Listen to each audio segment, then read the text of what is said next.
So say goodnight to the bad guy. You looking at the bad guy. This the last time that you ever see a bad guy like me. You don't have the guts to be who you wanna be.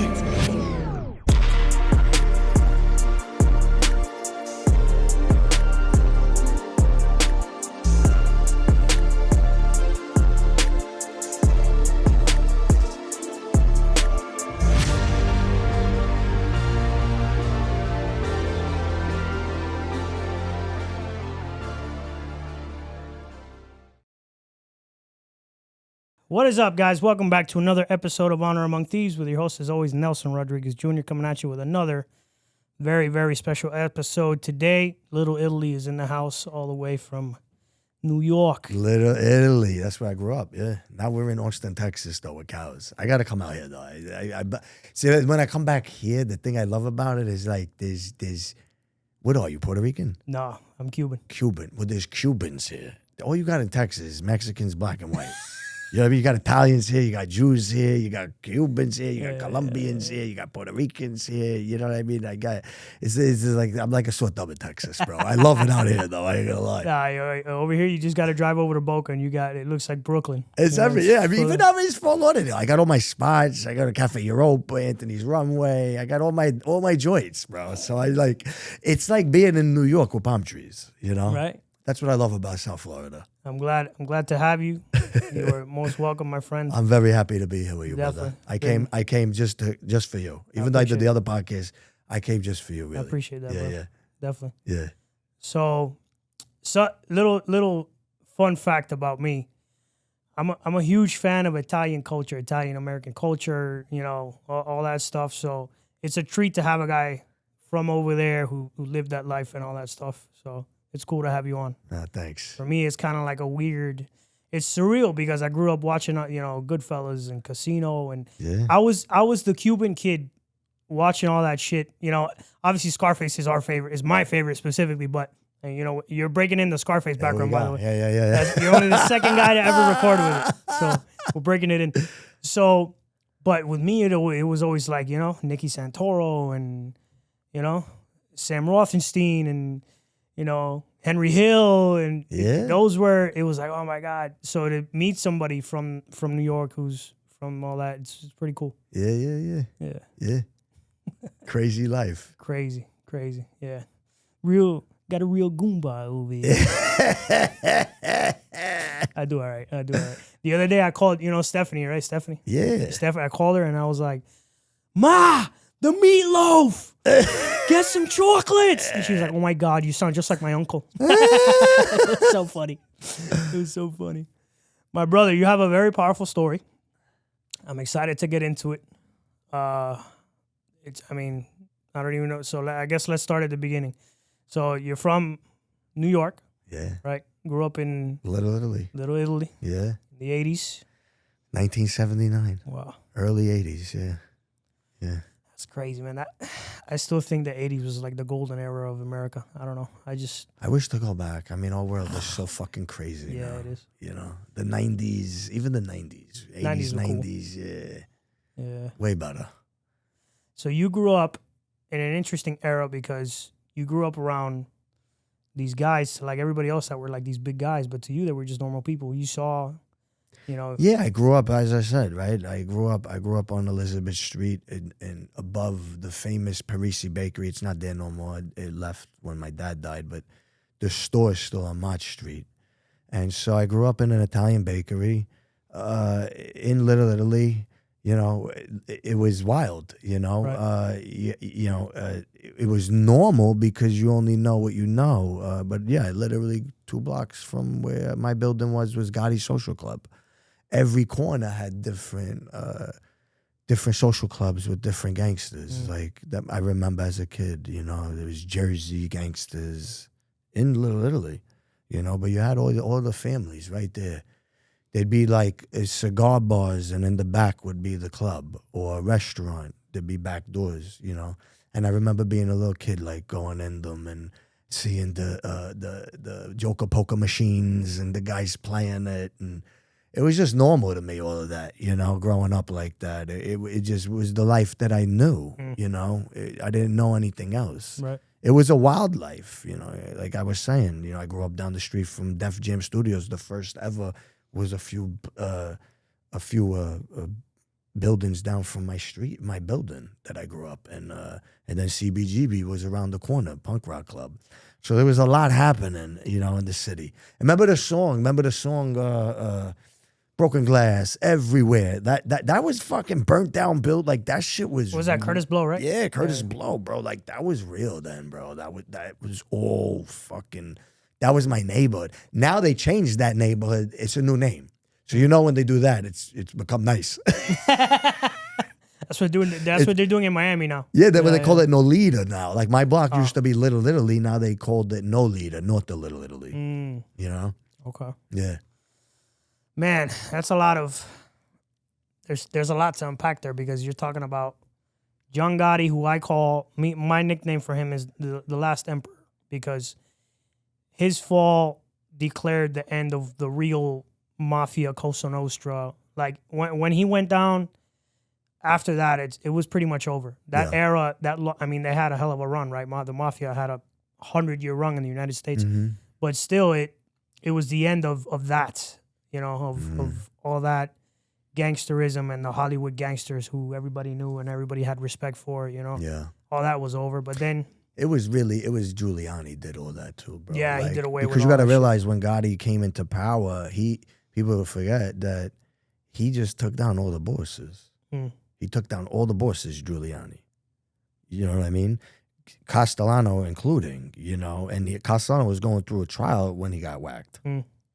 So, like, it was already a downfall. Rico just destroyed everything. That was it. Yeah, that big... Because I could be in here next to you not doing nothing, and now we're all going away together. You know what I mean? Yeah, conspiracy's a motherfucker. Let me tell you. Yeah. What was it, in 86? You remember that Vin Diesel movie where he played that mob guy? And it was that big trial in 86 where like 60 mobsters went down or some shit like that. Yeah. Yeah, that was the end. That was the end. Mm-hmm. Tell me a little bit about being a little kid and kind of, because Miami wasn't in that era. I mean, I didn't grow up in that era, but all my family did, right? And they came over in the 80s and stuff like that. And it was kind of like that. Everybody had that drug dealer, that coke dealer cousin, that was moving weight. And if you had a problem, you would call him and he'd send 2 of his goons over and he'd fuck somebody up for you. But it's different because growing up in that era and growing up around those kinds of people, it was kind of like a known thing where the neighborhood was, again, I'm asking, like the neighborhood was protected, kind of? Yeah. Okay. Completely. Yeah, everyone looked out. In what ways? So, again, like that, and I say this all the time because this is what my childhood was like. We would leave in front of the bakery where I grew up, baseball bats. My uncles and my dad would leave 5, 6, 7 baseball bats. And the reason was because there's no police. And the thing that kept it safe was that. The mob, the street, there was street police. And so like whenever there was illegal activity, because crack came out, right, heroin, AIDS, this is all new, they would say, you got to go down the street to handle your business. And I was a little kid watching grown men get their heads split with baseball bats because the people wouldn't comply. That's not normal. At all. Definitely not. But that's the environment of where it was. And then you're not supposed to say nothing. Nobody says nothing about nothing. Mm-hmm. If it doesn't concern you, you keep your mouth shut. Keep your mouth shut. Yeah, that was it. Like, I mean, people getting killed. You didn't see. I don't know what happened. What are you talking about? I have no idea. It's that scene in Bronx Tale. The kid, 100% with Sonny. I don't know nothing. Yep, that's what it was. And that's how I grew up. That was the neighborhood. It still exists in certain pockets. Still, it's still like that. It's not what it was, but there's still some of those pockets that it still does exist. That's what it was like. Yeah. Everybody looked out for one another. Italians looked out for one another. I grew up in an Italian neighborhood, and nobody said nothing about nothing, and everybody policed the neighborhood themselves. What was there a specific crew? Like, do you remember what crew and all that, and like specific people? Like, tell me a little bit about the characters in your life at that time that you remember. I mean, I was a little kid. My father was just like a young guy. He had me 25 years old, so he was a young guy. He was a kid himself, yeah. Yeah, kid himself, bro. You know, so my father worked through his ranks as he got older. You know, he started to make a lot of money in the street. But again, like it was all around me. Like as a kid, the wise guys would walk my mother home because it's what kept her safe. Because it was not safe at night. The wise guys would walk her home, you know. But I mean, I remember as a kid, my grandfather grew up with Chin. So Chin Gigante. Oh yeah. Wow. Yeah. So Chin stood on the lam for 2 weeks in the basement on Mott Street of the bakery. That was a story that was passed down. Wow. In my family. Was that when he was like acting crazy? And nah, this is young. So my grandfather got arrested. My father's father got arrested with Chin when they were real young. Oh, so like they were just kids. They were still trying to like. Yeah, when they were real young. Okay. Yeah. So, but he always like my grandfather never went. Ever since then, he went straight. He never did nothing. But he always would look out. You know, if Chin needed something or something like that. That's just what it was like. But yeah, Chin was involved with like we if we needed something like was there. Did he go down before you were born? He did, right, Chin? No. He was still around? Oh, yeah. Walking around the neighborhood with the robe. Way. Oh, yeah, when I was a kid. Yeah, the West Side. Yeah. That's like... Yeah. Bro, that's like Mafia royalty. We all knew that he was like, you know, that was an act. Right. You know? Yeah. But even as a kid, like even Gotti's Social Club was 2 there. blocks from where you know, right there. So every neighborhood, that's what I remember. Even like I remember as a kid, in Little Italy back in the day, fireworks, everybody would go down to Little Italy buy fireworks. I remember as a kid, just fireworks. My father would sell fireworks. Louis Pigeon, he was like the big firework guy. You know?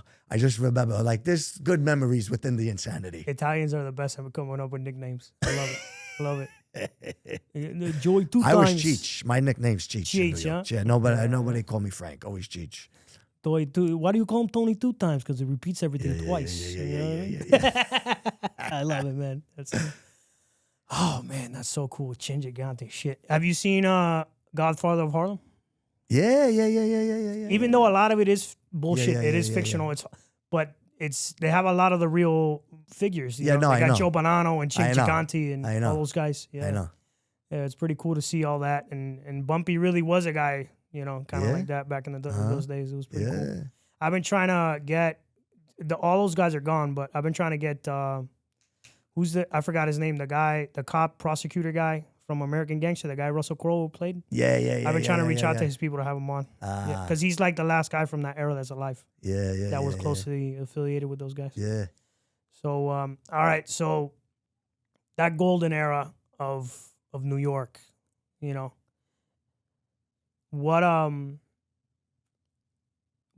how old are you the first time you see somebody like get into a fight or score drugs or some shit like that? How old are you? I was born into that, man. Like some of my earliest, like your earliest memories are that. Are watching guys get hit with baseball bats. No joke. Like that's like I'd be walking down the street with my father's friend, like 4 years old, and there'd be a fight. I remember we used to call him Fat Tommy.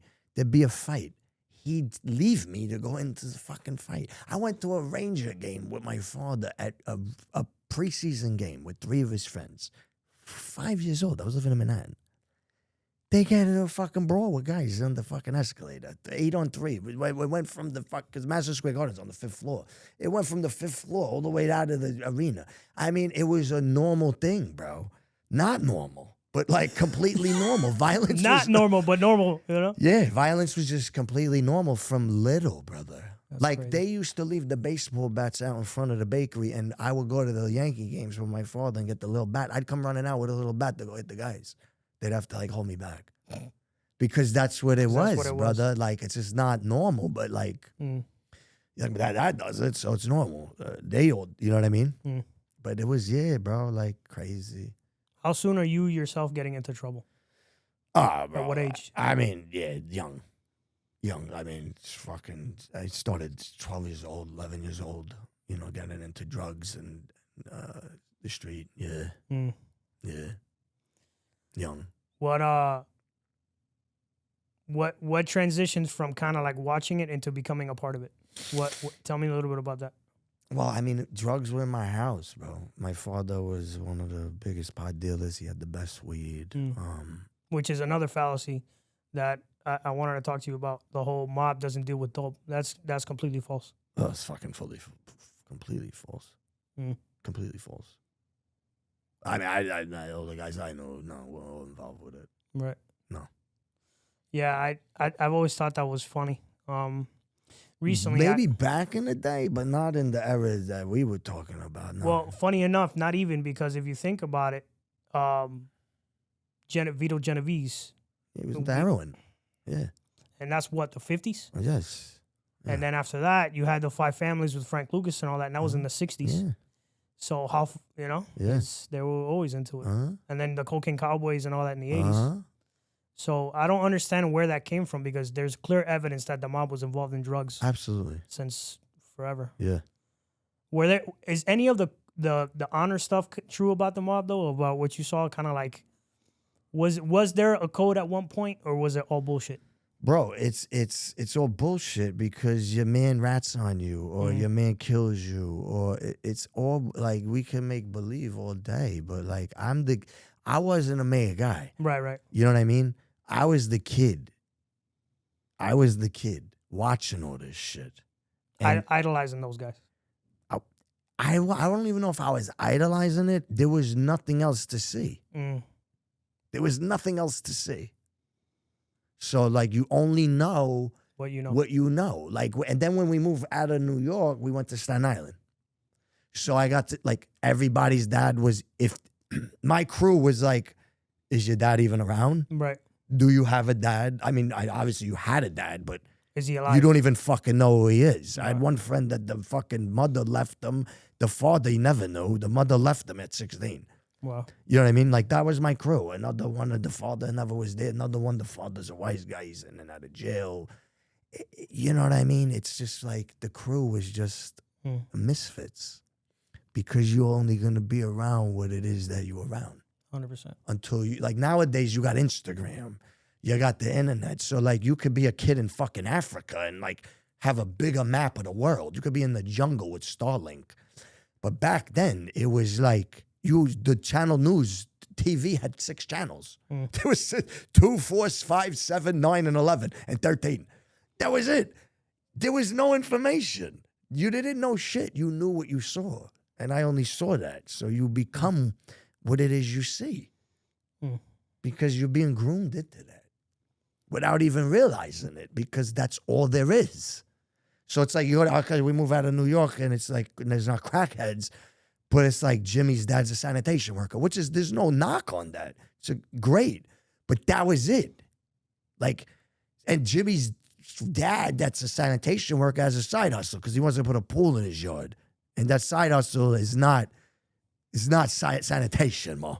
You know what I'm saying? So it's like, even though they got a regular job, like, everybody's doing something to get ahead, because that regular job is only going to pay you so much. And that's what I grew up in. That was normal. Like, what woke me up to not being normal was drug addiction. And then drug addiction got me into recovery. And then they shipped me out to Texas after being in fucking treatment so many times, in jails and all the fucking other insanity, overdoses, all the insanity. And I saw a different life. That's what changed my whole fucking life. Starting to be around different people. You know?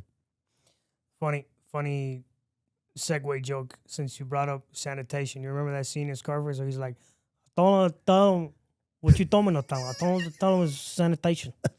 I thought you was in a sanitarium. Not sanitation, sanitarium. Should have kept your mouth shut. They would have thought you was a horse and they would have let you go.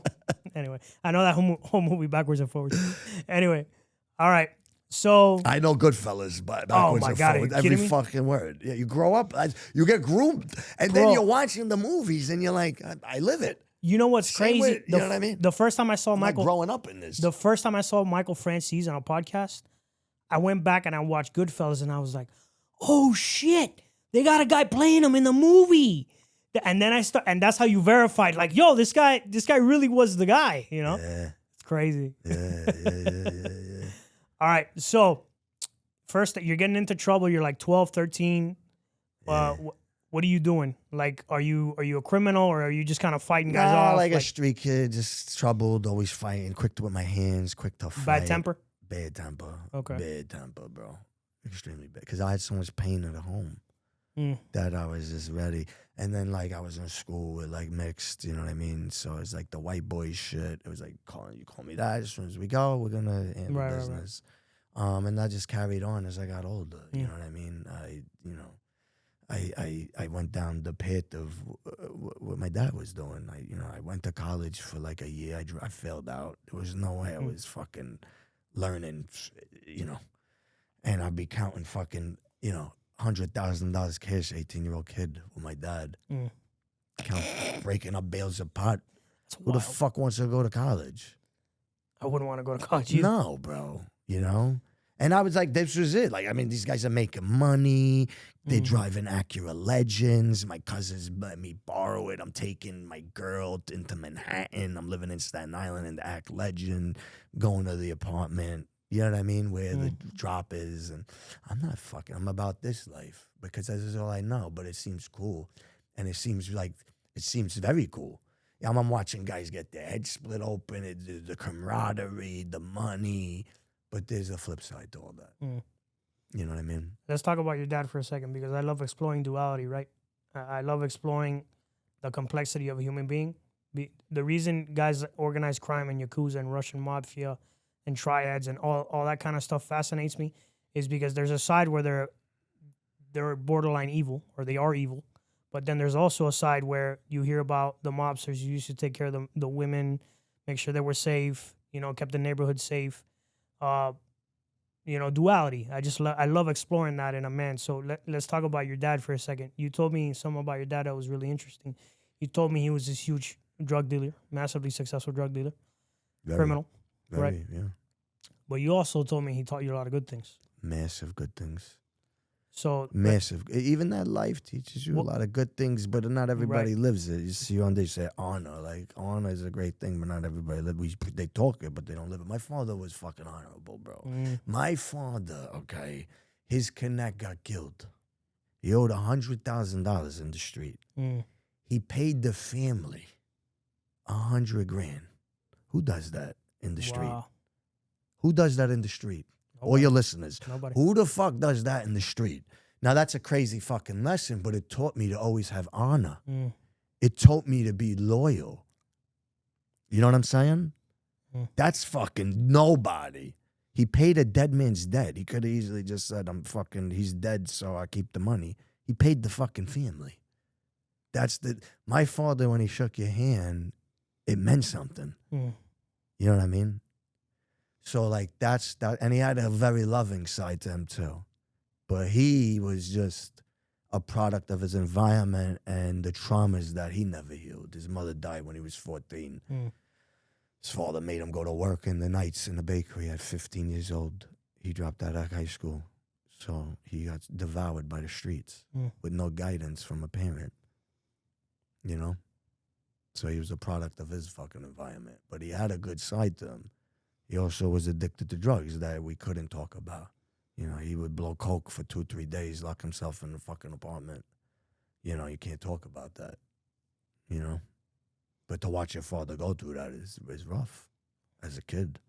My father's a coke addict, so I'm totally familiar. You understand that, right? It's fucking rough.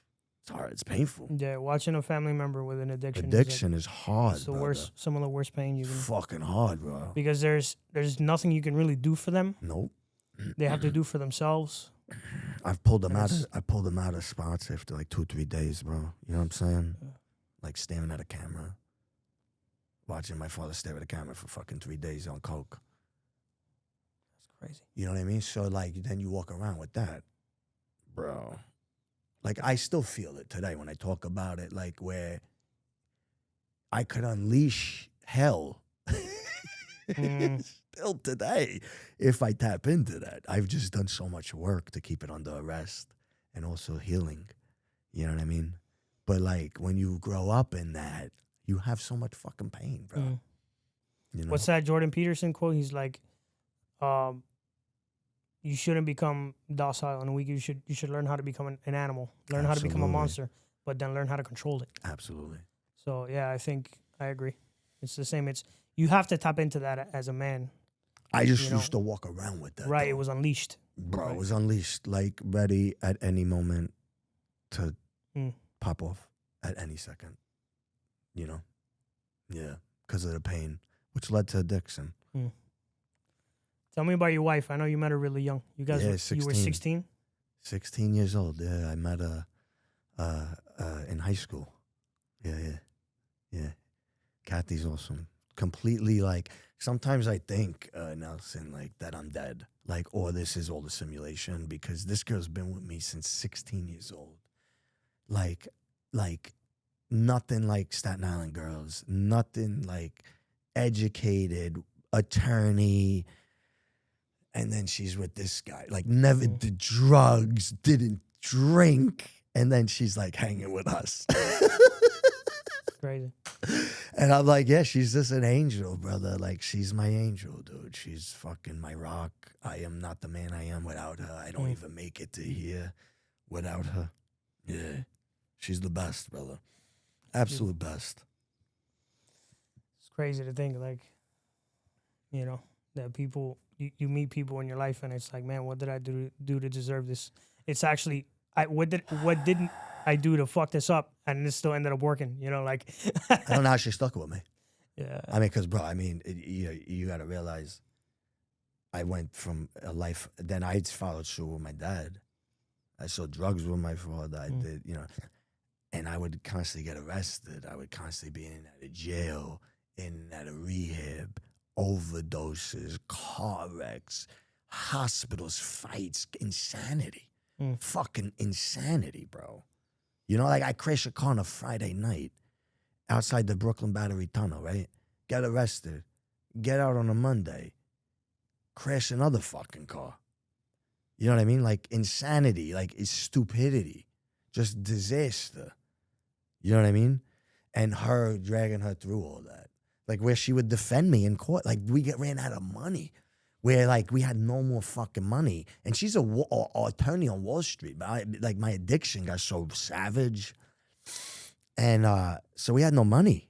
And she would fucking defend me in court. She never changed her name for 3 years. Wow. Yeah, she didn't change her name after we got married for 3 years. Because she was just like, just in case we get divorced, I'm not changing my name. So your wife used to represent you in court when She's you done that a few times, yes. That's the best racket for a criminal ever. Free legal fucking Bro, and then I had representation. cousins that were detectives. Oh my God. And then cousins that were wise guys. It was the worst. The worst. That's crazy. The worst. Yeah, get away with a lot of shit, bro. You know? Not good. You know, because it keeps you more insane. Right. Right. You know? Right. All right, so let's build up the story then. So you're getting into trouble at a real young age. Yeah, I Getting got into arrested. drugs. First time I got arrested at 16. What happened? Tell me about it. Actually, I was making a sale. I had pot in the park, PS 52 in Staten Island. I got the weed in the bushes. Back then we had beepers, so that's how we made the deals. The kid beat me, so I know he's gonna come to the park. So I go to get it. DTs was watching the whole fucking thing. They come out like with the biggest bust. It was like a fucking ounce. You know what I mean? Now it's legal in New York. Go fuck yourselves, you know? But that's what they did. They locked me up, whatever. I got fucking community service or whatever the hell I got, you know? Yeah. That's funny. Such a big deal all that time ago, and now it's like, who gives a shit? You know? My father went away. Bro, you Google my father's name, Frank Parisi Mafia, when you leave here. You see all the pot, gambling. It's all legal. Restitution. We want fucking restitution. I'm not even kidding. All the money. Now, all of a sudden, the government said it's legal, so it's okay. Oh, okay. But it wasn't illegal when the Italian guy was doing it. Right. When he was selling pot and doing gambling, they wiped out my whole family. Everything. But now it's legal. And now it's okay. You know? It's like, it's so wild. It's crazy. It's fucking wild. Times change, you know? It's wild. All right, guys, taking a quick break from Honor Among Thieves podcast to bring you a word from our sponsor, and that is Federal Prison Tips. At Federal Prison Tips, we help people navigate the justice system from indictment, re-entry, everywhere in between. Whether you're a loved one trying to get relief for someone that you love that it is in federal prison, you are currently in federal prison or about to go to federal prison, we can definitely help you. Everything from plea mitigation, sentencing mitigation, PRSAR challenges, anything about guidance while you're in prison, actually what to expect if you're a first timer and have never been there. Whether this is your second case, third case, you haven't quite learned your lesson yet. Either way, we can help you with everything that has to do with federal prison. Good time, FSA, second chance credits, getting designated to a facility. Any issues you might be having within the federal prison system, we can definitely help. Honor Among Thieves Podcast. Mention that you saw us on the podcast and you'll get special rates only given to those who listen to the podcast. Again, 407-434-0175, extension 7. Hit us up, federalprisontips.com. Contact us. Let them know you heard about them through me. Now let's get back to the show. Hundreds of, man, in the 90s, if you were dealing hundreds of pounds of marijuana. Millions of dollars. That's crazy. Yeah. And that was the regs. And then there was before all this other shit that's out here now. Like, I don't even know. I've been sober 14 years, but they say the weed now is like super strong. Back then, he had all the exotics, like the Thais, the purple hazes, like before they were even the Kushes, all that. Before anyone even knew what that was. Yeah, like we had Hot 97, all the producers out there come and get the weed and the hydros and all that stuff. Yeah, he used to serve up like all the rappers. And all of it, bro. Yeah. I'm good friends with Redman. I used to sell. Oh, no way. I used to sell Redman weed. Yeah, but not now. He don't even. He'll take a hit here and there. He doesn't even smoke weed no more. Yeah. That's wild. Yeah, Red's my brother. He's in Europe right now. He's wearing my shirt. That's performing. Awesome. Yeah. That's dope. Shout out Redman. I love you. So you transition into that life, right? You become basically a shadow of your father, kind of just replicating that. Yeah, but he was way bigger than me. No. Way bigger. Of course, but I'm like saying. A tiny shadow. Right. A shadow. Yeah. Emphasis on the shadow. Not dealing He was a big dog. I was not that. Yeah. Okay. But what I was, Nelson, was tough. And I was quick to like set off.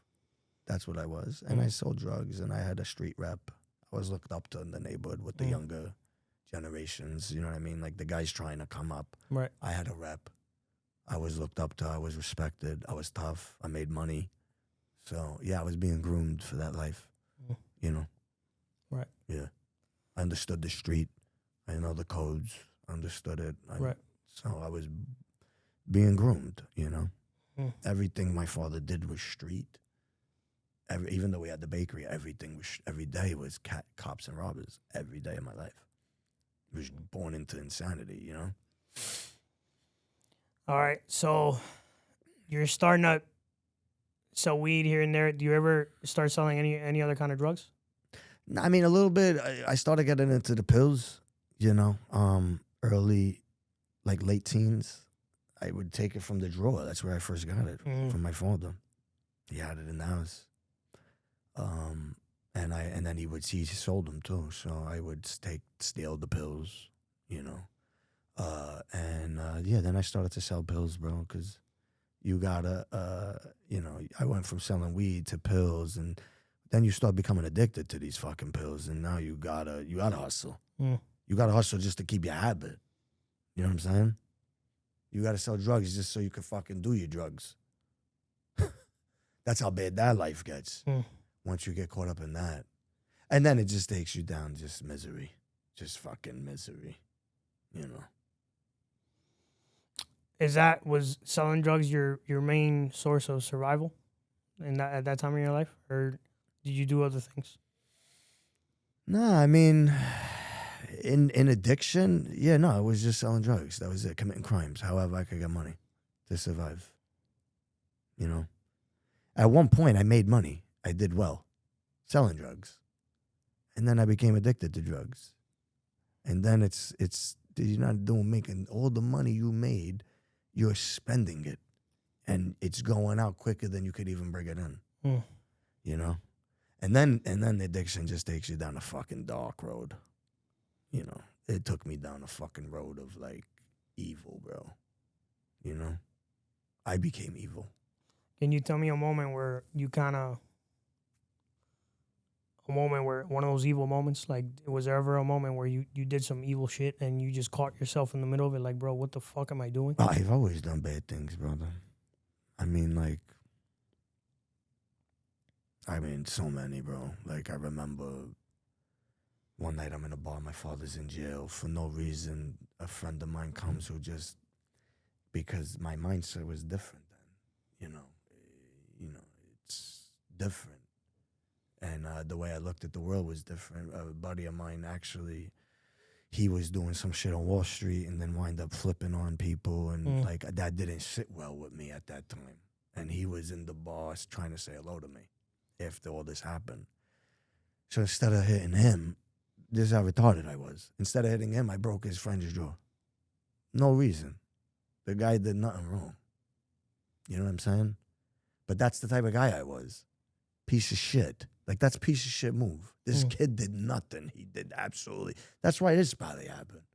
There was many times like that, bro. I don't want to get into, like, because I fucking wind up, but yeah, like, I didn't give a fuck. You know what I mean? I was just filled with I see everything today differently now, since 45 years old, and everything that I've been through, I see it all spiritual. Everything that my whole life, this whole journey that I've been on has been spiritual, even that, because it was the dark that I was in, but now I'm in the fucking light. You know what I mean? My journey is very different than most, bro. My story is different than most. You know? Like, I'm not trying to be nothing. A lot of motherfuckers want to be hard and they want to be something and all this shit. Like, that shit is corny to me, bro. That's what I say I love about what I do. I meet the guys who live that life, and they all tell you, bro, you don't want to live that life. No. You know what I mean? Like Jason, you know what I mean? He's the first one to tell you he did live that life. He lived that life. And I didn't live like him. Yeah, my dad was not on that level, but my dad was on that level. You know what I mean? I was the watcher of all this shit. I didn't want to be fucking around it, man. But I was in it. And I was just in it because I was in so much pain. Because I just wanted a fucking normal home. I didn't want drug addiction in my house and violence and fucking this one's going to jail and that one went to prison and fucking this one's missing. And that shit is just like, man, what the fuck, bro? You know? I can relate. Trust me, I can. So, as a young adult, right, you kind of, this is how you're making your living. You're addicted to drugs. Yeah, I'm just hustling every day. Nightmare. Was your dad in your life that whole time? In and out. You know what I mean? Okay. In and out. I'd go work at the bakery for a little bit, then I'd back out, then I'd go in, I'd back out, then I was out running like a maniac. Got to a point where like nobody wanted to be around me no more. I always got into fights. I'd get a lot of fights, and like sometimes I'd hit the wrong people, and things would happen, and people would have to have fucking sit downs and things like that, And I remember like them telling me like, "This is it, like no more." Like the street guys were like, "No more. We don't got you no more." And like my cousin who would get the paperwork pulled was like, "We don't got you no more." You know what I mean? Like everybody was like. When you mean paperwork put, like they will call in favors to like police and tell them, "Hey, you're not working this case." That's some shit. That's some heavy shit. Yeah. That's heavy shit. Yeah. Wow. Yeah. Because I was so savage, brother. A wild card. You were too savage for the maid guys. That's crazy. That is wild so crazy. card. Wild card. But it was because I was in so much pain. Today I know that. You know what I mean? Right. But wild card, like you, Pitbull, like, oh, you want me to bite him? Okay. No problem. I don't even care why. You just told me to. Right. You know what I mean? Yeah. So that was me. That was who I was. Like, if you had a problem, people knew to call me, and it would get handled. You know. All right. So. That's no fucking lie. Yeah. So you transition to it gets so bad to the point where your neighborhood friends, your connected friends that you've known all your life don't even want to associate with you Nobody. anymore. Zorro. Best thing that ever happened to me in my life. Walk up Is that path alone. Is that what caused you to leave New York? Yeah, drug addiction, brother. Like, I went to treatment. I overdosed. Fucking Oxycontin, Xanax, all that shit. Coke. Texas. I went to Texas to go to treatment for drug addiction. That's what brought me down to Texas. In 2006, I went down there. For 4 months, I went to a treatment center. Changed my whole life. That's when my life changed, but I didn't stay sober. But it changed my life because I did work finally to heal a lot of the shit that was fucking driving me. See, like, we don't even realize, bro, like, we operate, like I said, like the flea in the mason jar. You don't even know. You're on program. You're on an autopilot, and you don't even fucking know you're on autopilot. You're just living this life, and you don't even fucking realize what the fuck you're doing. You know? It's wild. It is. 100%. Yeah. So you go to this treatment center. That's the first kind of experience you have of living a life. I did. I stood sober for about a year, and I worked in treatment, making like fucking $10 an hour, believe it or not. Jesus. Man, everyone I've ever spoken to who used to live like the life on the street and then they go back to working a job, they're just like, bro, it was crazy. It was like, because your sense of money is all fucked up, right? I can go out and make $5,000 tonight, or I can go work a job and make $5,000 in 2 months. Insane. You know, and it's like, yeah, fuck. yeah. You know? So yeah, I worked in treatment. I worked there for a year, and then I relapsed. I went back, and then I went back to New York. I went back to insanity. After a year of like tasting freedom, you know, living in Texas. Then I went back to New York. I lived in Texas for 2 years. Went back to New York, and it was like on. One of my father's guys ratted. They robbed my dad. Was it one of his close friends? Yeah. Yeah, me guy ratted. And so that my father, they robbed my dad. They tied him up. They took all his shit. So I came back ready to kill everybody, bro. Like, literally, swear. And I just remember coming back, like, I had already relapsed in Texas, and coming back, like, yo, I'm gonna fucking, like, there's no way. Like, now motherfuckers ain't doing shit now that I'm here. But I remember, like, living in this nice apartment in Texas, like, working in treatment, helping people, and then I relapse, and then I go back there, and it's like, I'm ready, like, right back, bro. Like I never left. Like After I had this life, this cool life, like, this peaceful, and then I went back, and then, like, where, like, there's guns in the fucking walls in the bakery. It's like every day is like, go check him, walk around the block, like, right back to the insanity, brother. You know what I mean? And it's like, I don't give a fuck how gangster you think you are, bro, right? You have a thing called the nervous system. And that shit fucks your nervous system up, bro. All that hijacks your nervous system. Trauma. Like, I don't care who you are, bro. I own a drug and alcohol treatment center. We treat military guys that are true warriors. And they come back fucked up. You know what I'm saying? So it messes your nervous system up. And you have to reset that. And the only way you could do that is through deep work, bro. It's the only way you're going to do that. And it's continuous for me today. It's not like, oh, you got 14 years of sobriety. It ends. It's continuous, brother. It's constant evolution, elevation, creation, and service. What was the difference between when you were a kid up until you're, a young adult and then you left versus the second time you came back to New York? You were a savage then and a savage the second time, but was there... Way worse second time. Worse? Way worse. Why? Complete isolation, tasting what, like, a different life could be like, and then going back to that life. And then, like, how we were living, where we were living. We were living in, like, a shack in Midland Beach, plastic on the windows. Like, fucking, dude, it was like, what the fuck is going on in my life? You know? And that just, when I'm in pain, before I learned how to have tools and heal, the only way I know how to deal with pain was, like, drugs and violence.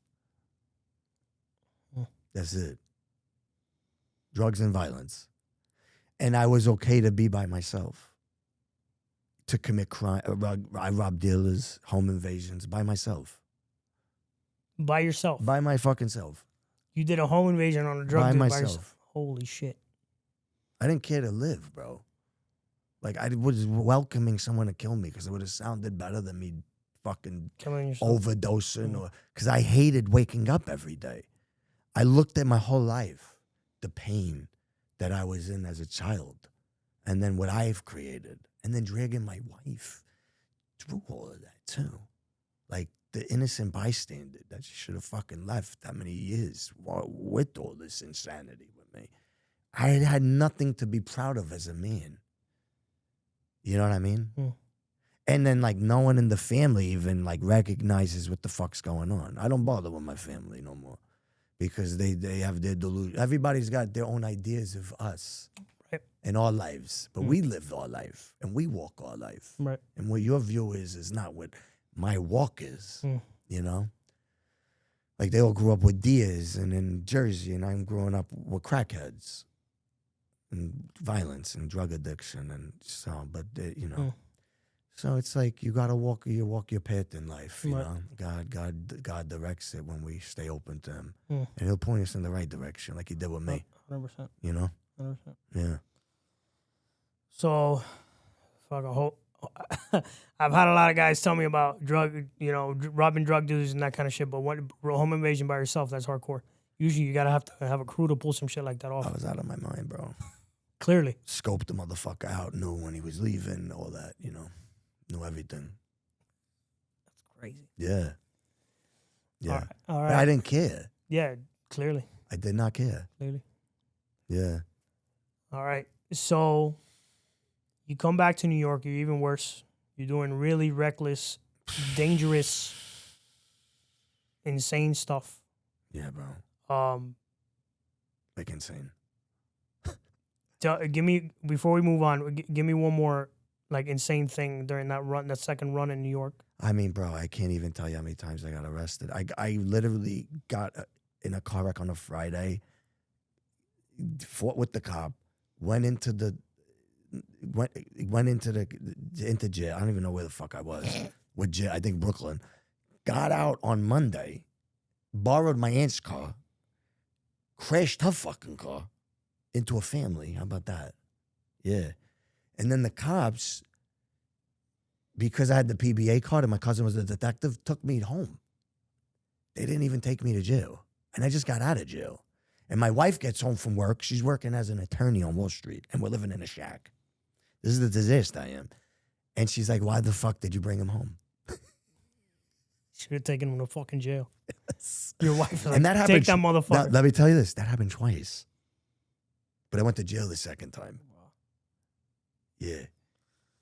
And then fights and just, arrests and fucking this. Insanity, brother. Fucking nuts. Nuts. All my friends are like, from back then, a lot of who's dead, who just came out 20 years for a fucking murder. You know, when I was in Texas, I had 4 friends rob a guy. One of them killed him. Robbed a jeweler. I would have been with them. Like, God always been protecting me when I went to Texas for treatment. They did a rob. My other friend, Jamel, got killed in Newark and they shot him in the head with a shotgun. He was a stick-up kid. They fucking killed him in Newark. He was alive, like a vegetable for like a few months. But that was what I grew up in, bro. That was what it was. Everything, you know? I remember you speaking about a moment where someone close to you that you knew ratted, and that kind of woke you up a little bit. Yeah, when I was in Texas, it was my father's That was man. when you were, the first time you were getting sober? Yeah. Okay, tell me about that. Yeah, my father's man, he ratted on his boss. He was in the Bonanno crime family. He was a captain. So he was a cop on the Bonanos and he ratted on his boss. Yeah. Yeah. And at that time when that happened, it destroyed my dad. I remember my dad calling me in Texas crying that he ratted. It like fucked him up. Like, because your dad beliefs lived so strong. Right. Bro. belief is so strong, bro. When you believe in something, Right. and it goes against like that like when the fucking aliens come and everybody's gonna be like, what the fuck? Like the religion's not real. Their heads are gonna explode. Hmm. You know what I'm saying? 100%. So it's like fucking, it's like that, bro. It was like, and he ratted. And that, because, bro, I've been in situations where like, I was ready to go away for a long time because of the fucking message, the belief. And I mean, shit, because he ratted. And at that time, I was like, what the fuck? What the fuck am I believing in? Like, What am I believing in? Mm. You know what I mean? Mm. And that's why the 12 Steps is awesome, because what it did for me is it helped me to create new belief systems. Because all of us are programmed, bro. If me and you grew up in fucking Afghanistan, we'd be wearing fucking whatever they wear, turbans or believing whatever. in the fucking Allah or whatever. It's all about programming, my dude. Once you fucking realize that, you could put in whatever iOS system you want to put in to upgrade. You know? So that was during that short run of being sober that happened in Texas, the first one? Yeah, I had like a year sober. Right.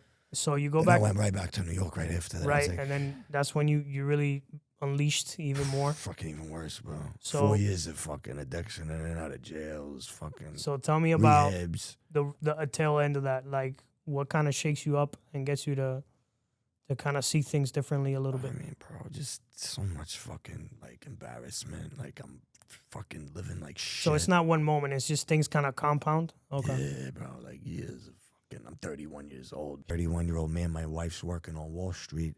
I owe this guy $400. I don't got money to pay him. My wife comes out with a check and pays a grown man's street debt. Fucking, there was many fucking,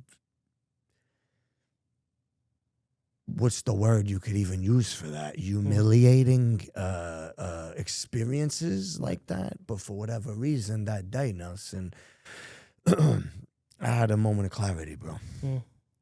And I looked myself in the eyes that day, and I took full accountability for where I was, because a victim can never evolve in life. And so I had to take full responsibility despite all the insanity of what I was raised into. And you're a 31-year-old man, bro. Like your pain, you got to do something with, because this shit ain't working. So I looked myself in the eyes, I took full accountability, and I said, you know what? I'm going to focus on my evolution and my elevation. And I started to fucking do that, brother. I started to fucking just change my whole life. Started going to AA meetings.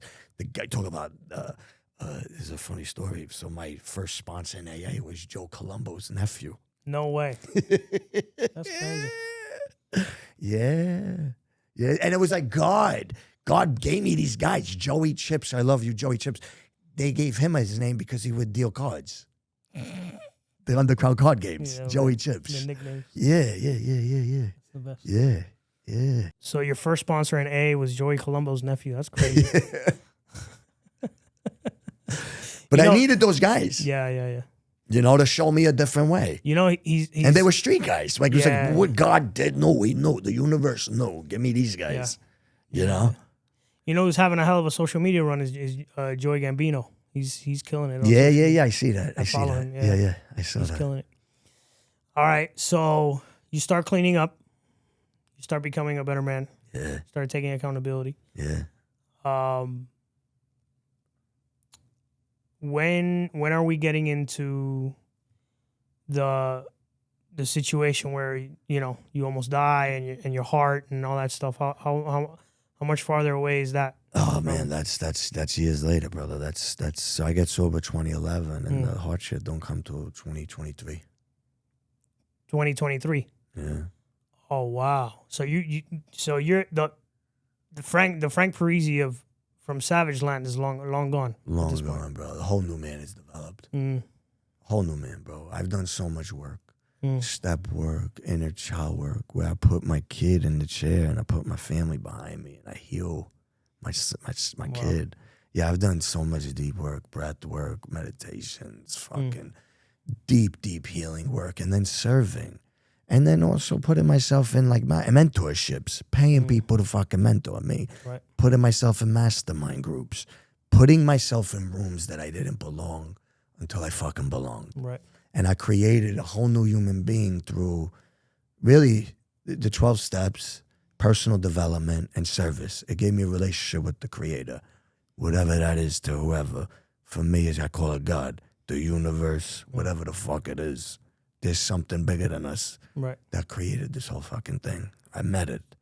So, yes, I've created a whole new human being. I've become successful in business. I've owned a few drug and alcohol treatment centers. I currently own a drug and alcohol treatment center, a few other businesses. I'm a podcast host. I've developed a whole new human being. That guy died. He's still there, but he died 14 fucking years ago. Now, January of 2023, I developed a cough. I got a consulting business at the time. I'm consulting with this company for 4 years, right? Helping build, took them from a failure to making $7 million a year, top line revenue. I developed this cough and I travel all around the country, right? So I go to 2 primary care physicians. First one gives me Singulair, which makes me not feel good. I never took Singulair whenever I got allergies because I switched my doctors. I didn't like this guy. I said, let's go see somebody else. So me and my wife, No, you're good. we go see somebody else.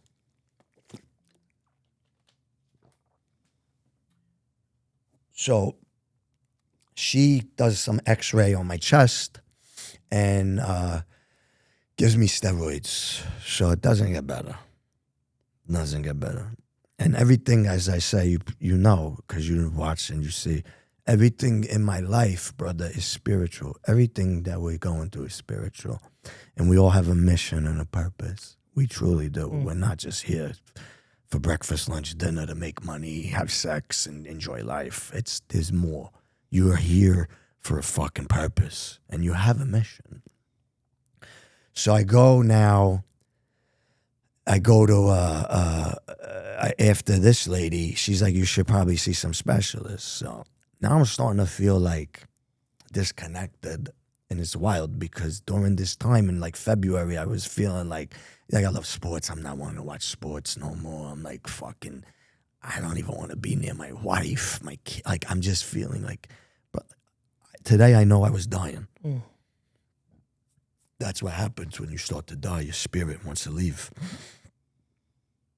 So I make an appointment with a fucking medium, bro.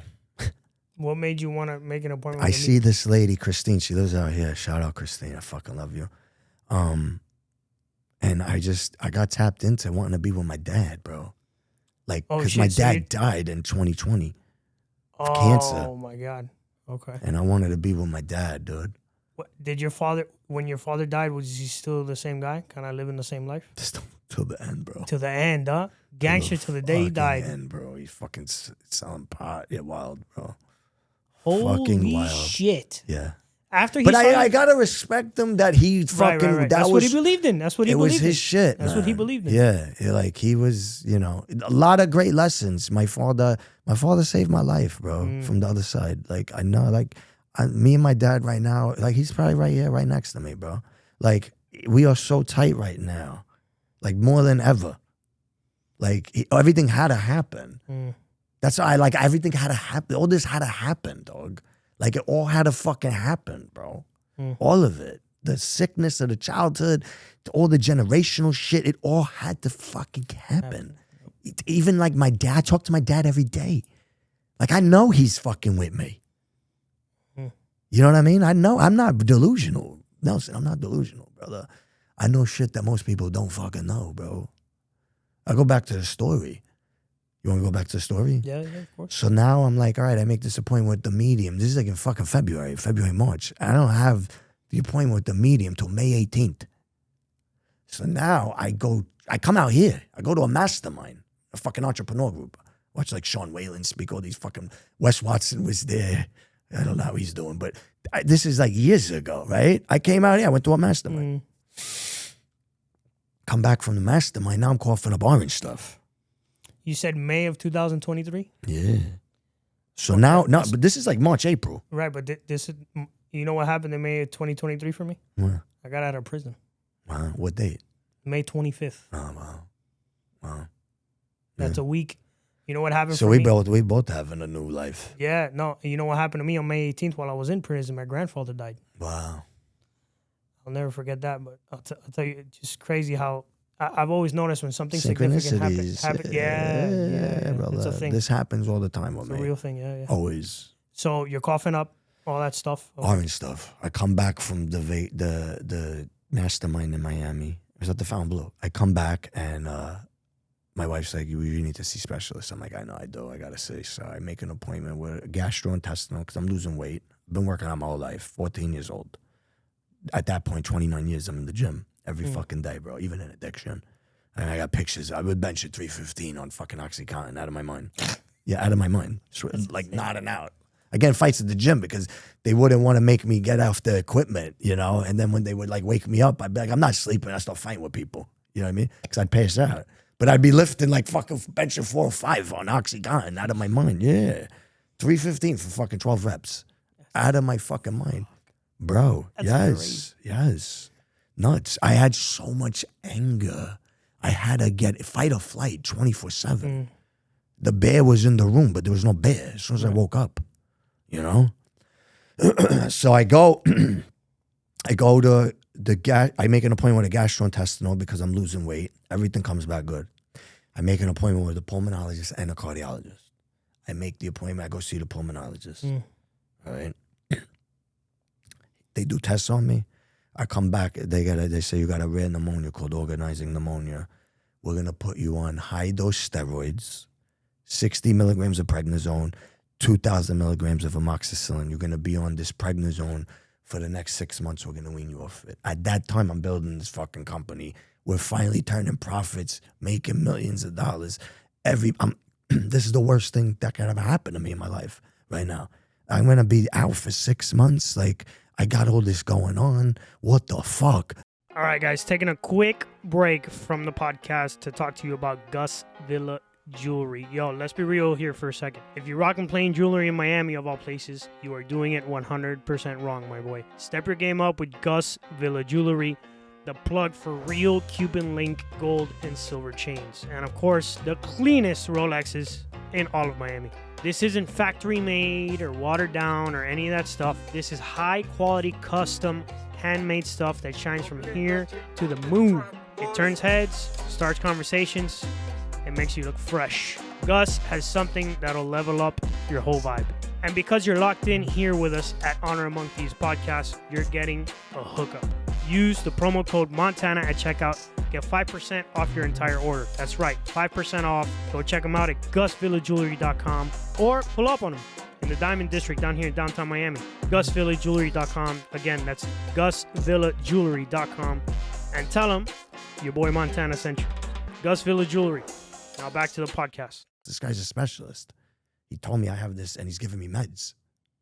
My niece comes and visits me from Virginia.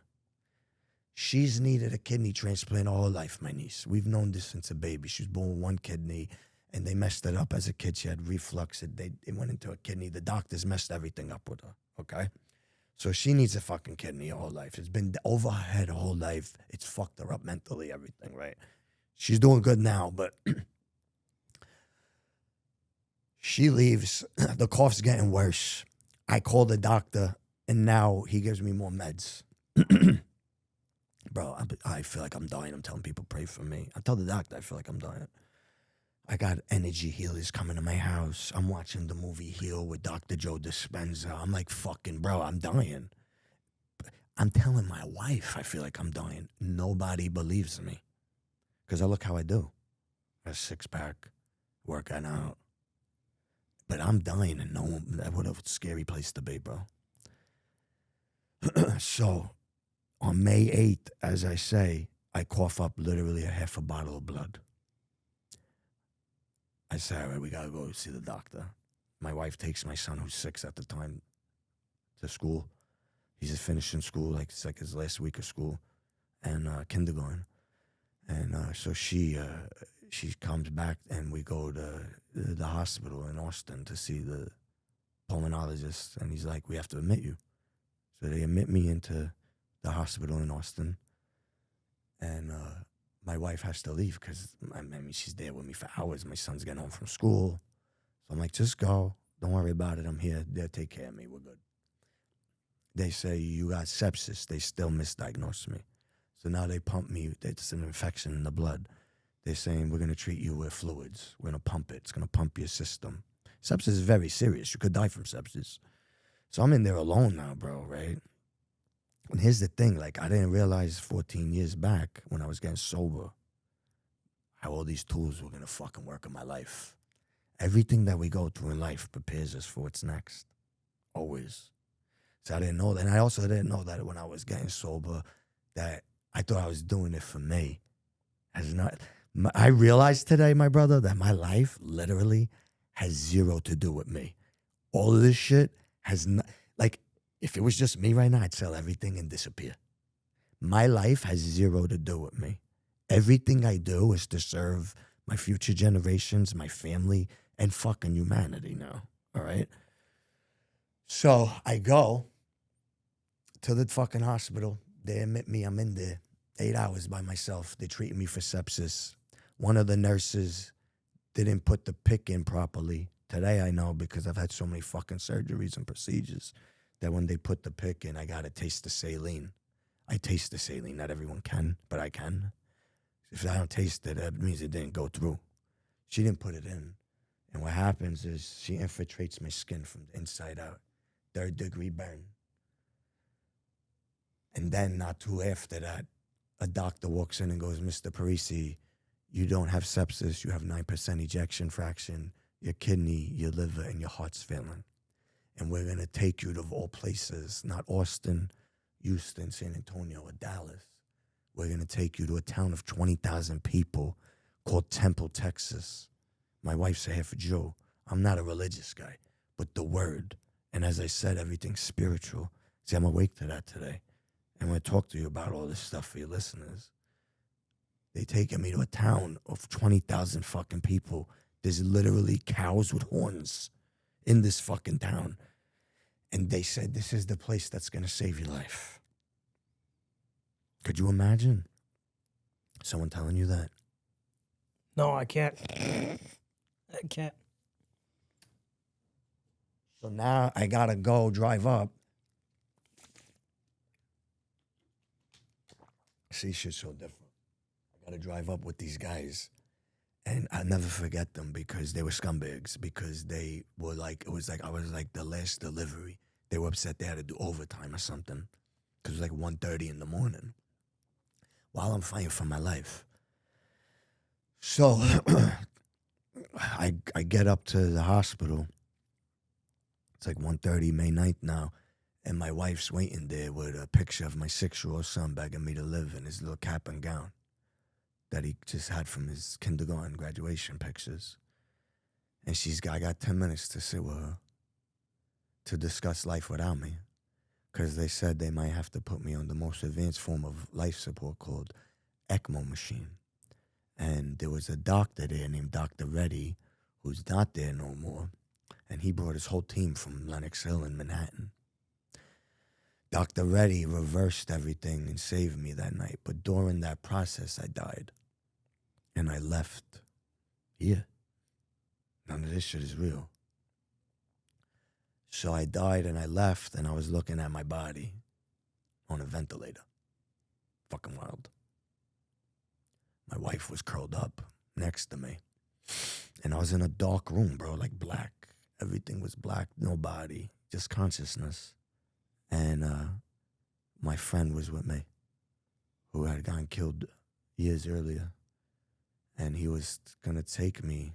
Intuitively, you know.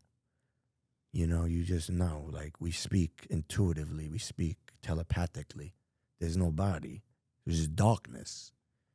But I knew he was going to take me. And then there was like a voice that was like, he's taking you. And I had a vision of my son walking with another man with my wife. Mm. And I swear, brother, if I didn't see that picture of Sonny, I wouldn't have come back. I was so sick. And even though I was sober and making a lot of money, I wasn't fully healed, bro.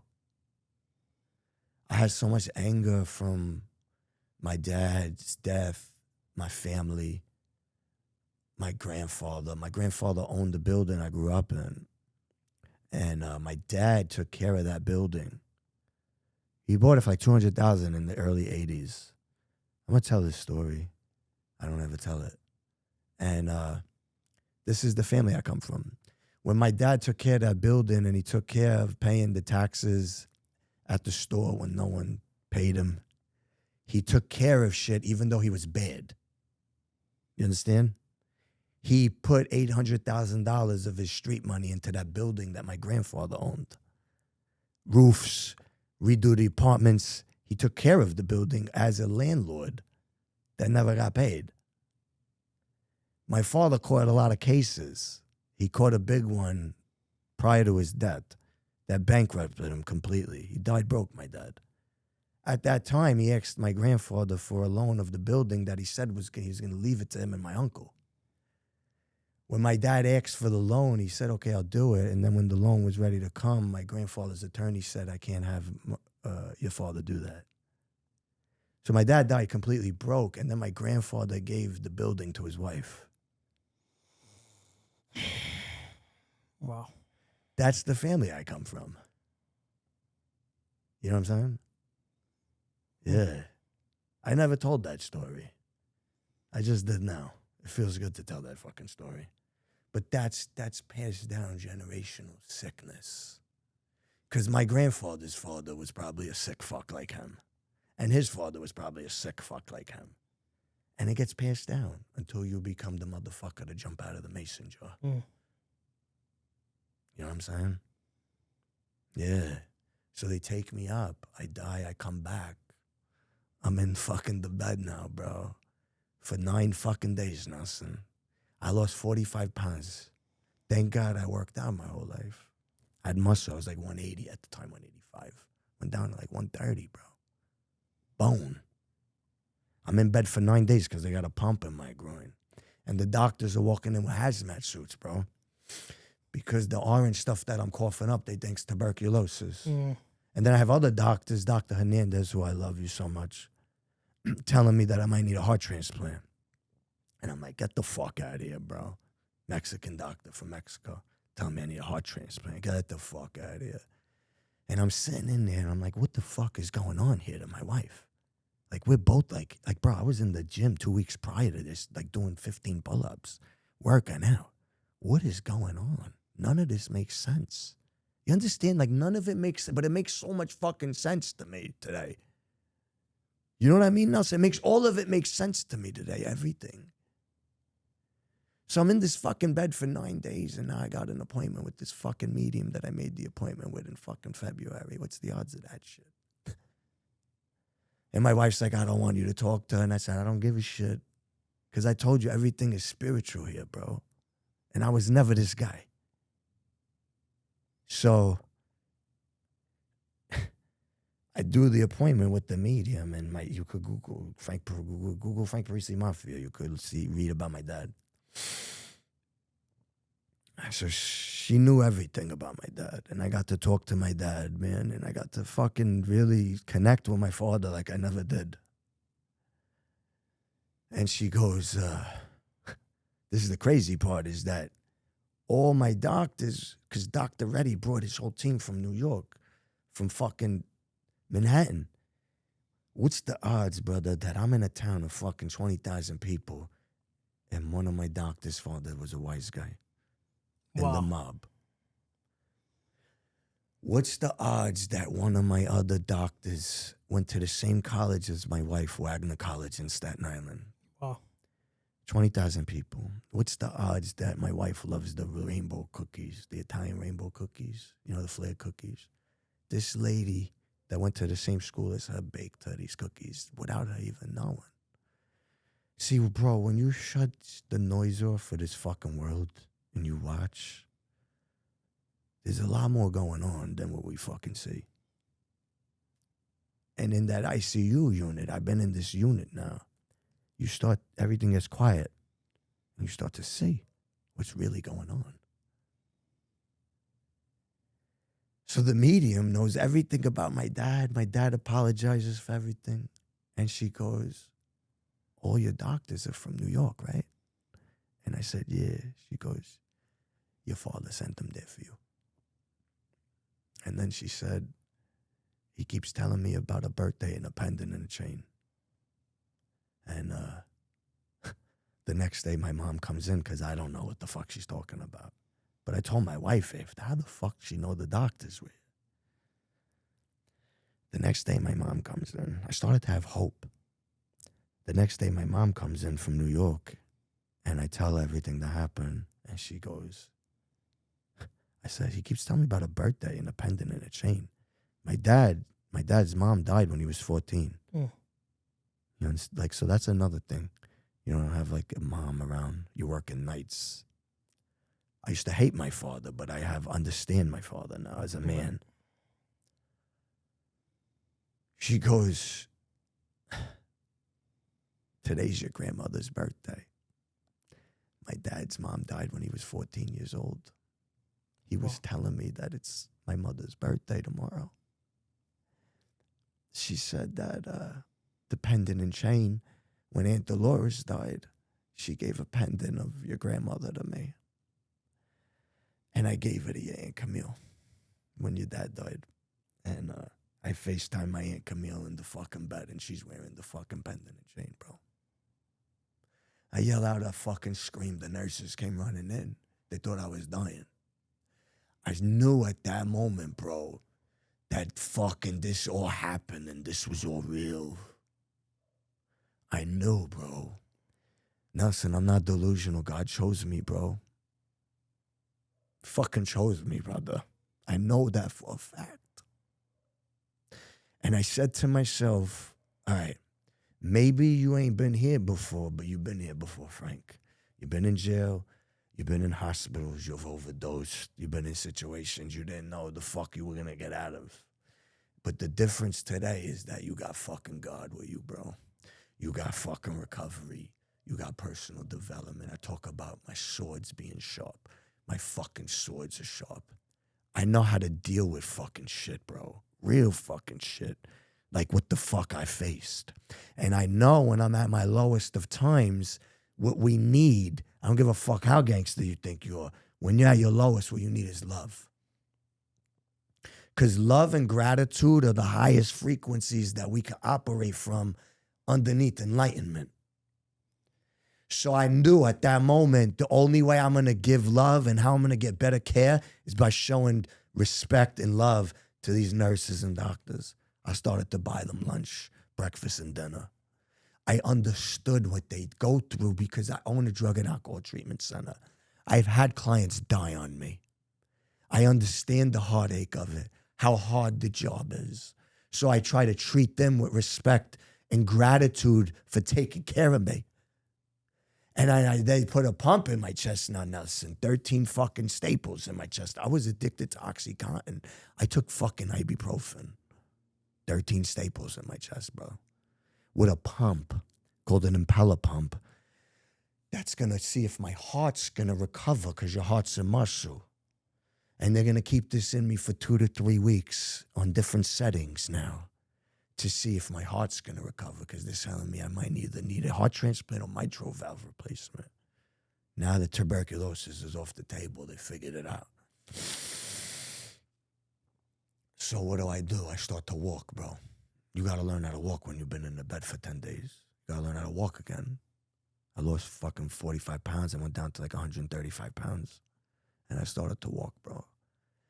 I started to walk fucking 5 miles around an ICU unit. You know how many times you got to walk around a fucking ICU unit with a fucking machine keeping me alive, with a wound vac thing, fucking thing on my arm. You see the videos. I videoed the whole fucking thing.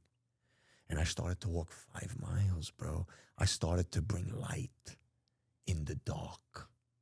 I had old patients walking. And, bro, when you're in there, you hear ding, ding, ding, ding, which means a baby was born. But you also hear code blue, which means someone died. All day. All fucking day.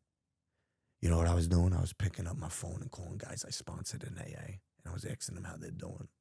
I had a fucking kid walk in talk about the difference of my life. I had a kid walk in, Johnny. I said, Johnny, what are you doing here? I don't want no one to see me. My wife would only allow certain people to let me in, like see me. Johnny said, Frank, you pulled me out that house 8 years ago. You fucking gave me a job in a treatment center. I owned the treatment center. Pulled him out, gave him a scholarship, 2 months free at the treatment center. Gave him a job. He said, you're Superman to me, bro. You know what I'm saying? Real shit. Real fucking shit. So now, they're like, you might need a heart transplant, so we got to try to put you on a list, right? Because now I go, and Dr. Hassan sees that my heart's dead. So my heart's fucking dead. They still don't know why my heart's dead. And now I got to get on a transplant list. So when you get on a transplant list, there's two options, an LVAD machine or transplant. LVAD is where they put a pump in, they put a thing in your heart, and there's wires come out of your stomach, and you plug it in for fucking 16 hours. You get 16 or 18 hours of plug. And you keep that until you maybe get a heart. Or you get a heart transplant, or you die. Those are your three options. So to get a heart transplant, you got to do a psychologist, social worker, colonoscopy, teeth, blood, every test. And then they meet and discuss to see if you should even get it. You imagine you wake up on May 8th, and then this is your life. How do you deal with this shit? Yeah. God is everything, my bro. Faith is so fucking strong. My faith is so strong. So here I am now. I'm fucking gonna have to get a heart transplant. And they're like, what the fuck are you doing with that, man?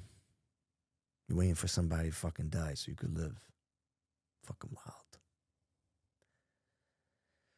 So they said, you're O positive, Mr. Parisi, so you're going to have to be on the transplant list for 6 to 8 weeks. You're going to have to be on the list. I saw my son one time, Nelson, in fucking 4 weeks. I've been in the hospital 4 weeks, seen him one time.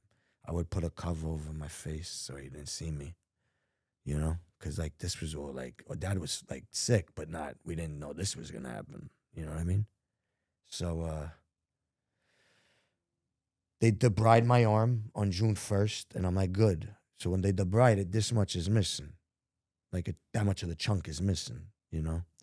So they debride the arm, and they're like, it's going to be 6 to 8 weeks. And I'm like, that's good, because when you get a heart transplant, if you survive it, you're on the medication called tacrolimus, which makes you have a low immune system so that your body doesn't reject the heart. Because any organ you put in your body is going to immediately fight it off. It's going to try to kill it. So I was like, well, this is good. This is like how insane. This is good. I could get my arm debrided and then a heart transplant, you know, because the arm will grow back after like a month. I'm going to be here for 6 to 8 weeks, and I could get the skin graft surgery and then the heart transplant. Like, how fucking insane.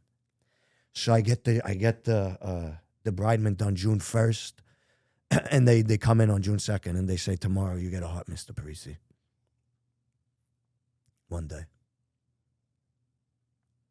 Yeah. So I go in on June 3rd, and fuck, man. I remember when they came like 4 o'clock in the morning and got me. And it's like, am I going to live through this? Like, what the fuck is this going to look like? I already had multiple surgeries. They had the pump. They had fucking this. They had the groin. They had fucking things all in me, bro. And I live. I come back. Yeah, so I come out and I write on the board. I write, I don't care about pain. I'm grateful to feel to be alive. You know? And I was, brother. Like, you know, like somebody died so that I have life. And it's like, what are you doing with that? Like, what the fuck are you doing with that? Right. You're going to be a piece of shit. You're going to serve humanity. You know, I said during that time, because I said earlier, like, I put myself in masterminds in rooms I didn't belong until I did. And I was in this mastermind group, and there was this kid, Nick Santanasasso. He's got no legs. He's from out here, but he lives in Dubai now. He's a big motivational speaker. He was one of my coaches. And he taught me, whenever you go through the hardest times in life, you have to ask yourself these 2 questions. And I stole it, Nick, because I do it everywhere, but I still shout you out. He goes, you got to ask yourself 2 questions. What's the gift in what you're going through, and what are you going to become because of it? And when I was in the hospital, that was my thought process. I said, what's the gift in what I'm going through? Well, the gift is that I fucking get to experience life on a whole nother level. I know that this isn't even real. So we don't really die. We're infinite beings, and we get to experience this beautiful life. That's a fucking gift. The gift is I get to be here with my son. What am I going to become because of it? Well, I started to write a book in the hospital. I started to write a book so that if I were to die, my son would know his father, where he came from, the man he became, and he would have the fucking blueprint. And that book became a bestseller in 3 countries. And I'm a keynote speaker now around the country, and I'm a best-selling author. So there's always what's the gift in what we're going through, and what am I going to become because of it? Never a victim in life, always a victor. Not why me, why fucking not me. And that is why I went through what I went through. So from that point forward, it was game on. June 3rd, I got the heart transplant. On July 14th, I got the skin graft surgery, and it was fucking game on. Build back the body, build back the mind, build back the faith 10 times stronger. In April, the company that I worked with for 4.5 years helped make the millions of dollars. They cut me. You believe that? They cut me. Thank you for the cuts. You know who you are. You know who you are. They cut me. And I got to see the truth in everything. The greatest of gifts. You get to see everything. You get to see when you face death who shows up for you. You get to see the realness in people. And then you can decide on what you want to do and how you want to move. And I created a vision. I put a vision board. Everything on that fucking board from that time is a fucking reality, brother. Today, I own 4 companies. You understand? I'm a podcast host. I'm a best-selling author. I'm a fucking keynote speaker. I created courses for people to do so they can embrace abundance. I'm also a mindset coach. Thank you for the fucking cuts. It doesn't matter where you start in life or your current circumstance. You're never a victim. A victim can never evolve.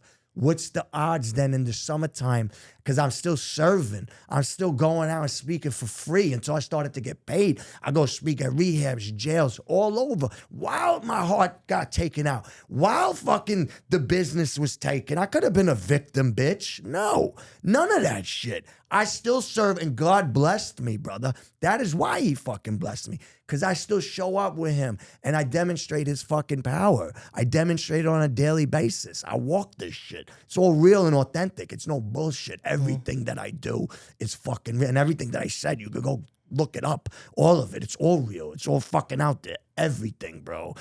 And then what happens? I get the mail. Because God is everything. How do you get through shit? God is, how do I get through my son? How do I talk to my son? Through my faith. Through God. Summertime, I get the mail. I never get the mail. I get the mail in the summertime. It's my donor's family. What's the odds it's my donor's family on a Friday night? I talk to the mom. The mom and the dad are divorced. Cora's a beautiful woman. And I talk to Matthew, and Matthew's renewing his vows of his wife of fucking 10 years the next day in Longview, Texas, 4 hours away. And invites me and my wife and my son to go out and participate in the ceremony. And I walk his mother-in-law down the aisle. And my donor was a 19-year-old girl named Kaylee Bearden, who died in a car accident with her little sister. And all her sisters, all 5 of her sisters and her brother listened to her heart in my body. That's real gangster shit. Being able to sit there with a family and take in all their fucking pain, bro. Now when I go speak, Matthew comes with me. I just spoke at Aspire to Dave Meltzer's dinner with Tim Story and Renee Marino. And Matthew was with me, bro. And you know, he told me, he said, when I'm with you, I feel close to my daughter.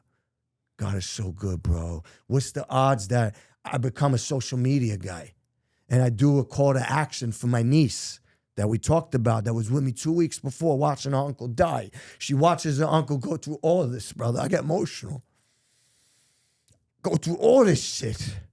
I do the call to action for her. I get 180 views. 20 people go donate for my niece. What's the odds on May 8th, the day I died, is the day she got worked up? What's the odds Cora and Chloe, my donor's fucking mother and fucking sister, donated for my niece? We got 2 matches, bro. See, my life ain't got shit to do with me. My life got everything to do with my future generations and my son and now fucking humanity, bro. Because I'm the fucking one. And God took my heart because it held generational curses. Because if I didn't become the motherfucker, then my son would have been growing up in the same pile of shit that we just fucking talked about. But I became the fucking one, bro. And the best thing that my son watches is his dad get fucking jacked and fucking rich again. Build it all fucking back. Because it shows him it doesn't matter because life's going to punch him in the fucking face. Because it punches us all in the face. But it's about how we could get the fuck back up and punch it right the fuck back, bro. And that's what I'm doing. We're just getting started in this motherfucker. We are just getting started. Like we are, like the Emotion Wellness is expanding the podcast. We're opening a clinic. We're gonna be national. All the businesses we're doing. It's fucking, and it's all to serve humanity. Sober water. I got a water company. Our mission is to end plastic. We have a bottling company, all bottled water, aluminum bottles, so you can reuse it. And then we have 40 acres in southern Colorado that we're gonna build out a treatment center for people that can't afford it on the streets. Some of the shit you're doing.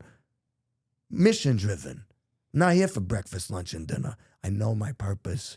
I know my mission. And I know that fucking this is a dream, so I'm going to create the fucking dream. That's something you and I have in common, brother. Sometimes I have to realize I'm not living a dream, that I'm living a reality because I feel like I died a long time ago, you know what I mean? And this is all extra. This is like some dream that I was never supposed to live. Yes. You know? So I have that in common with you, my brother. Yeah. You have a powerful story, powerful testimony. I appreciate you coming all the way from Texas to be on my show. Yeah, my brother. Man, love. Yeah, of course. So before you go, it's tradition here to ask the same few questions at the end of every show. So what's next for Frank Parisi?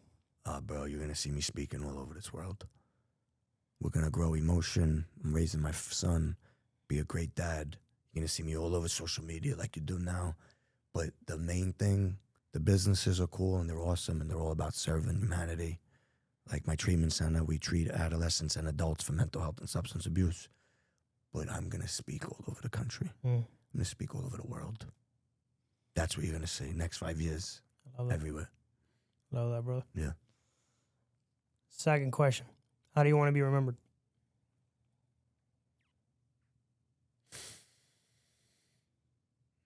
As someone that overcame and inspired. I love that. Yeah. Third question. Do you believe in redemption? Absolutely. Final question. Do you believe you've redeemed yourself? Absolutely. 100%. I love that, brother. Yeah. How can people connect with you? Instagram at Frank Parisi 2011, TikTok at Frank Parisi 2011. Follow me on YouTube, Frank Parisi. Also follow my podcast, the Emotion Wellness Podcast on YouTube, Spotify, and Apple. Yeah. Sounds like a Thanks plan for to having me. me on, brother. Appreciate I tried. you. I tried not to, but I did. Fucking cried. All righty, guys. That's another episode of Honor Among Thieves. Your host is always Nelson Rodriguez Jr. signing out. Push it to the limit. The world is yours. If you're not chasing a dream, life is meaningless, guys. Catch you on the next one. Say goodnight to the bad guy. So say goodnight to the bad guy. You looking at the bad guy. This the last time that you ever see a bad guy like me. You don't have the guts to be who you wanna be.